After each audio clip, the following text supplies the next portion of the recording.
মধু ব্যাপারীর সঙ্গে তো তোর দুলাভাইয়ের পুরানো শত্রুতা। গ্রামের মানুষ কি ভাববো?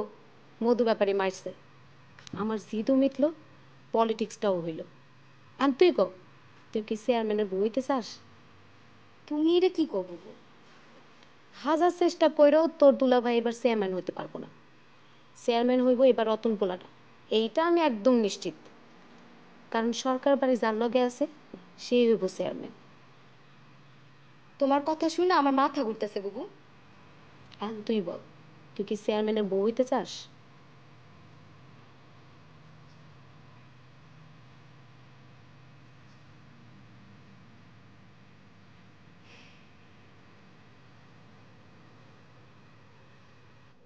এ বিষয়ে চেয়ারম্যান জিজ্ঞেস করে, সেই ভালো বলতে পারবে। আরে ভাই, তার কি শত্রুর অভাব আছে? তার ঘরের ভিতরে শত্রু, খোঁজ নিলেই জানতে পারবেন।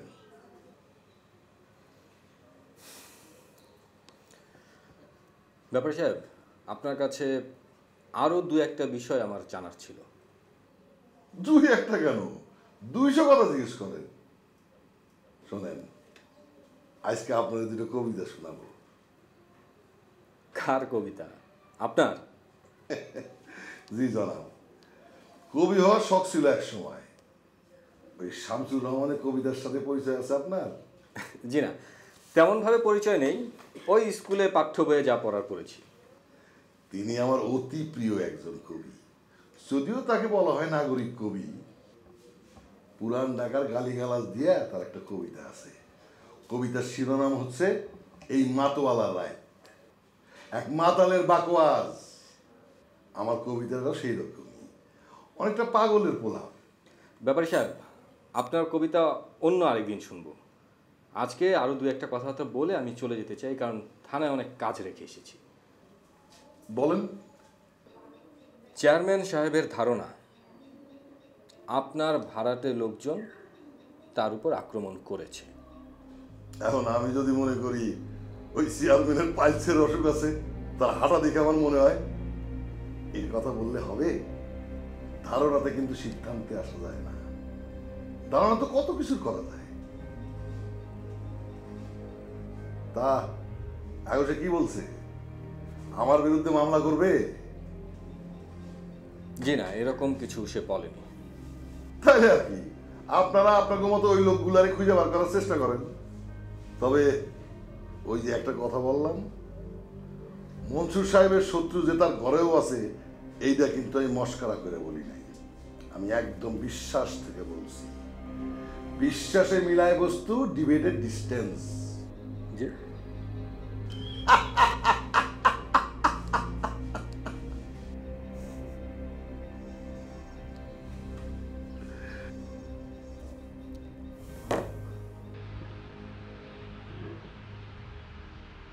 দুলাভাই, আপনি কি জানেন বুবু আমারে কেন নিয়ে আসছে? জানি না। বুবু চেয়ারম্যানের লগে আমারে বিয়া দিবার চায়। বুবুর ধারণা রতনই এবার চেয়ারম্যান হবে। আপনি বলেন তো দুলাভাই, চেয়ারম্যানের বউ হওয়া কি সৌভাগ্যের ব্যাপার নাকি দুর্ভাগ্য? আমি জানি না, তোমার বুবুরে জিগাও। ছোট বউ, এই ছোট বউ! দুলাভাই চিল্লেন না, আপনি চোট পাইছেন।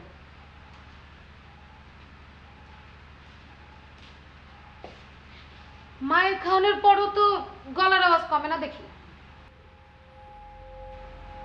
ওই মধু ব্যাপারীরা আমি ছেড়া দিব না।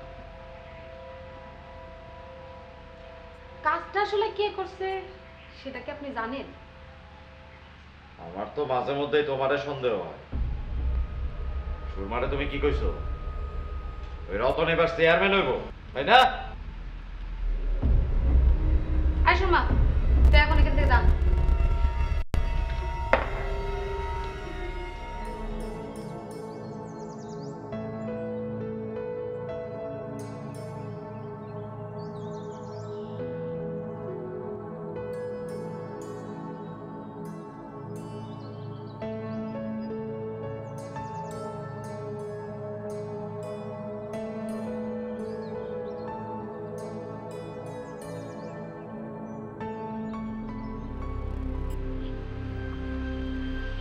আপনার না এখন জিদ দেখানোর সময়।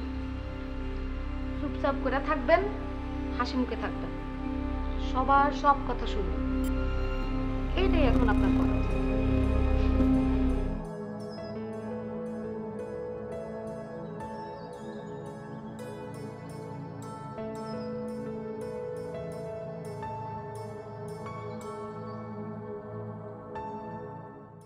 পুরো বিষয়টি আপনার মুখে আরেকবার শুনতে চাই, বলুন।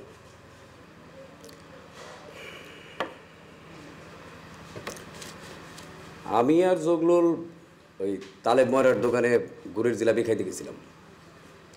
ওইখান থেকে বাইরে এই বাস স্টপের দিকে গেছি রিক্সা নিমো দেখে। দূরেই দেখছি চেয়ারম্যান দাঁড়াই রয়েছে, লগে অবশ্য একটা মাইয়া আছিল। মেয়ে? তবে এর আগে তারে কখনো এই জায়গায় দেখি নাই। সময়টা আনুমানিক কেমন হইব? মাগরিবের আজান তখন শেষ হয়ে গেছে, দিনের আলো পড়ে গেছে। হঠাৎ করে কিছু মুখ বান্ধার লোক এসে চেয়ারম্যানরা এলো পাথরে মারতে শুরু করলো। মেয়েটা খুব চিৎকার করতেছিল। আমি আর জগলুল ঘটনাস্থলে দৌড়ে গেলাম, কিন্তু ততক্ষণে হামলাকারীরা পলাই গেছে।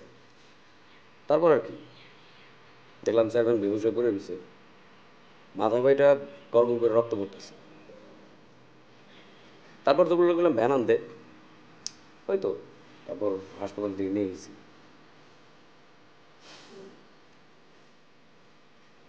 আচ্ছা, মনসুর চেয়ারম্যান তো এবারের ইলেকশনে আপনার প্রতিদ্বন্দ্বী। আপনি নিজে ঘটনাস্থলে উপস্থিত থেকে তাকে উদ্ধার করেছেন। ঘটনাটা বেশ নাটকীয়। হইতেই পারে, নানান রকম কাহিনী নিয়েই তো নাটক হয়, তাই না? আপনি মনসুর চেয়ারম্যানকে বাঁচালেন, তাহলে মারলো কে? সেটা আপনি কি যাবে করেন? সেজন্যই আপনার সন্দেহটা আমি জানতে চাচ্ছি। আপনার কি মনে হয় কে করতে পারে কাজটা? দেখেন দারোগা সাহেব, চেয়ারম্যানের শত্রু মিত্র ব্যাপারে আমার সেরকম ধারণা নেই। ধারণা নাই? কেন? কিছুদিন আগে আপনিই তো মধু ব্যাপারের পক্ষে মনসুর চেয়ারম্যানের বিরুদ্ধে মিছিল করেছেন। করছিলাম, তবে সেটা অন্যায়ের বিরুদ্ধে গেছে। হ্যাঁ, সেটাই, অন্যায়ের বিরুদ্ধে করেছেন। আর যে অন্যায়ের বিরুদ্ধে করেছেন সেই অন্যায়কারী হচ্ছে মনসুর চেয়ারম্যান।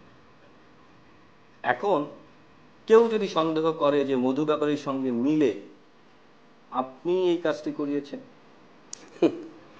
করতেই পারে, তাইলে আর কি প্রমাণ করে আমারে কয়েদ করে ফেলেন, হয়ে গেল, সোজা কথা।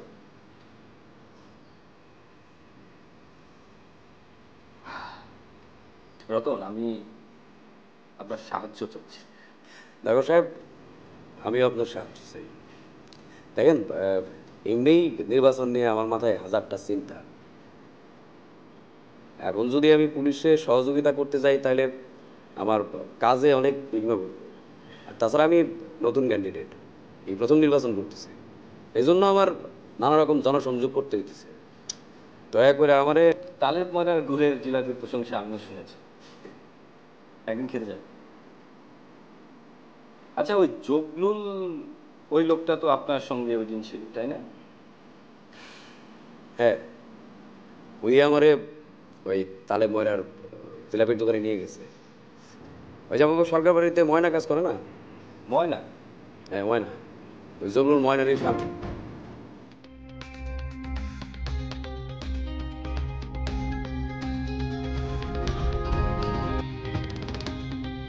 ওকে রতন, আপনি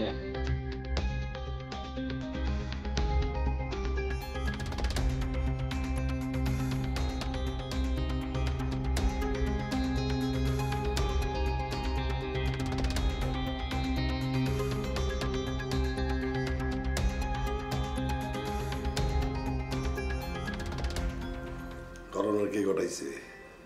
আপনি ঠিকই শুনছেন, কে? চেয়ারম্যানের ছোট বউ। কি? সত্য। জব্বর একখান খবর শোনালি রে গাজী। আমি যা ধারণা করছি সব খাবে খাবে মিলে গেছে।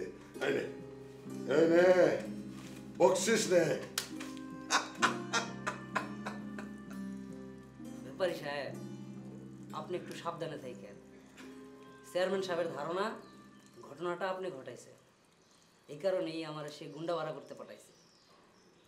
সফরগঞ্জ থেকে গুন্ডা ভাড়া করতে যাইতেছি। তুই আমারে মারার জন্য গুন্ডা ভাড়া করতে যাইতেছস, আর সেই খবর তুই আমারে জানাই দিতেছস?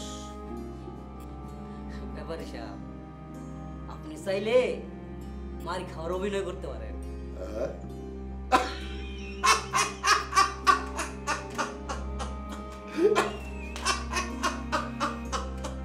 তুই একদম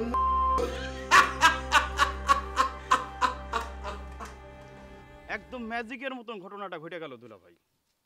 আমি রতন চেয়ারম্যানরে নিয়ে তালেব ময়রার জিলাপির দোকানে জিলাপি খাইতেছিলাম। জিলাপি খাইয়ে বেরোইলাম, ততক্ষণে মাগরিবের আজানটা হয়ে গেল, সাজও নেমে গেছে। এমন সময় স্টেশনের দিকে তাকায় দেখি কি মনসুর চেয়ারম্যান একটা মেয়ের নিয়ে দাঁড়ায় আছে। জগলুল, এই গল্প তুমি আরেকবার বলেছ। দুলা ভাই, এইসব গল্প একবার বললে হয় না, আমার একটু বলতে দেন। 7-8 জন লোক মুখোশ পরা আইসা মনসুর চেয়ারম্যানের উপরে হামলা করলো। রতন চেয়ারম্যানের কলিজাটা কত বড় চিন্তা করেন, উনিও দেখে দাঁড়া থাকতে পারে নাই, সাথে সাথে দৌড় পড়ে গেল। ততক্ষণে মনসুর চেয়ারম্যানরে 3-4 জনে একেবারে পাড়ার তলায় ফেলাইছে। আর লগের যে মায়াটা ছিল, আরে চিক্কর পয়রা কান্দন। কাউকে চিনতে পেরেছিলে? না দোলা ভাই, কাউরে চিনতে পারেনি। ওরা এই গ্রামের কেউ না। এই গ্রামের কেউ হইলে মুখ বান্ধা থাকলেও আমি চিনবার পারতাম। আর গ্রামের আশেপাশে যারা আসছিল তারাও তাকে চিনবার পারেনি। এখন কথা হইল, ওইখানে উপস্থিত ছিল রতন চেয়ারম্যান। গ্রামের লোকজন যদি আবার তেনারে সন্দেহ করে।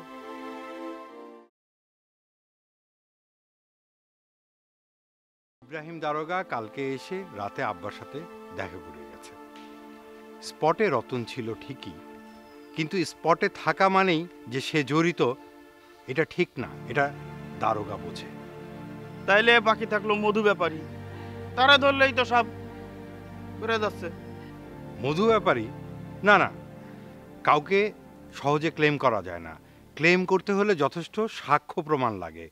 ওই মুখ বাঁধা যারা ছিল তাদের কাউকে যদি ধরা যেত তাহলে এটার আসল সাবুতটা পাওয়া যেত। কিন্তু আমার মনে হয় কি রতন, তোমার একটু সাবধানে থাকা উচিত, কারণ নির্বাচনের আগে কখন কি হয় বা কে কি করে কিছু জানা যায় না। শোনো, আর তুমি আব্বার সাথে একটু দেখা করো, দেখো আব্বা কি বলে। আমি সরকার কাকার সাথে আলাপ করেছি এই বিষয়ে, আমি সমস্ত ঘটনা খুলে বললাম, তো উনি অতটা গুরুত্ব দিলেন না। জগলুল, আমার কিন্তু তোমার খুব সন্দেহ হইতেছে। আমারে আমারে আপনার সন্দেহ হবে কি জন্য? এটা আপনি কি বলছেন? তুমি আমারে স্টেশনের দিকে নিয়ে গেলা কেন? সেটা তো আমি আপনার আগেই বলেছি। তাহলে ময়রার গুড়ের জিলাপির গল্প আমি আপনার বললাম না? এই এই জগলুল, এই রতনের কিন্তু গল্প বানায় অভ্যাস। তোমার লগে মধু ব্যাপারের কোনো যোগসূত্রতা নেই তো? আপনি আপনি আমারও সন্দেহ করতেছেন? দুলা ভাই, হবুদের মনে কথা শোনেন। দুলা ভাই,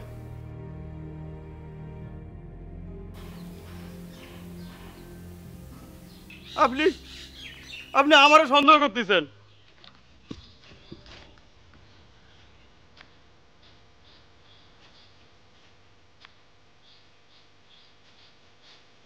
আমি আপনার মনে অনেক জোর পাইলাম, হবুদের ভাই।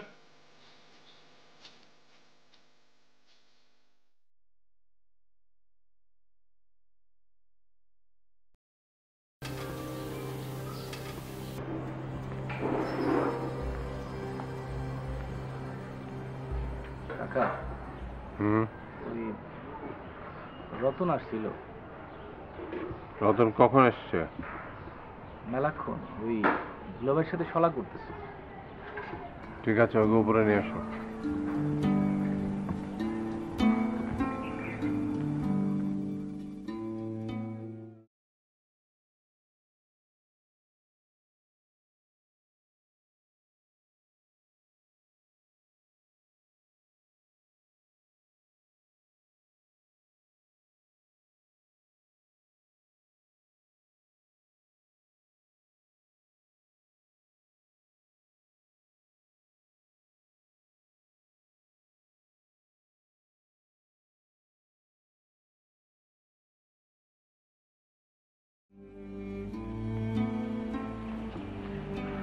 এসো রতন। কাকা আসসালামু আলাইকুম। ওয়ালাইকুম আসসালাম, বসো।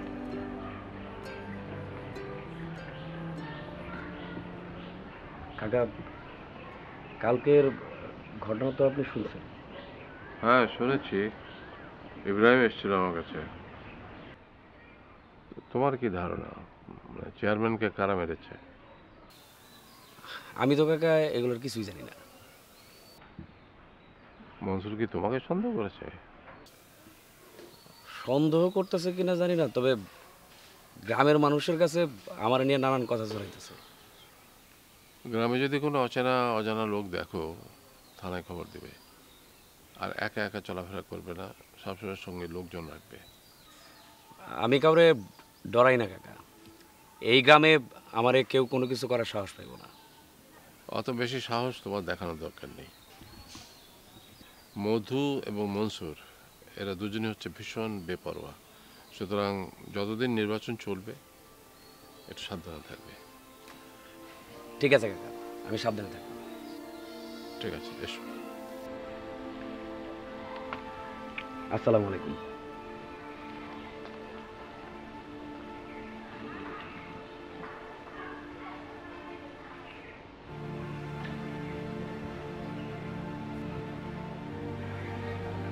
তুমি এসো, এখানে বসো। তোমার একটা জরুরি বিষয়ে কথা বলতে আসছি। তুমি কি পান খাচ্ছ? তুমি তো জানো আমি একটু শখ করে মাঝে মধ্যে পান খাই। আচ্ছা বলো কি?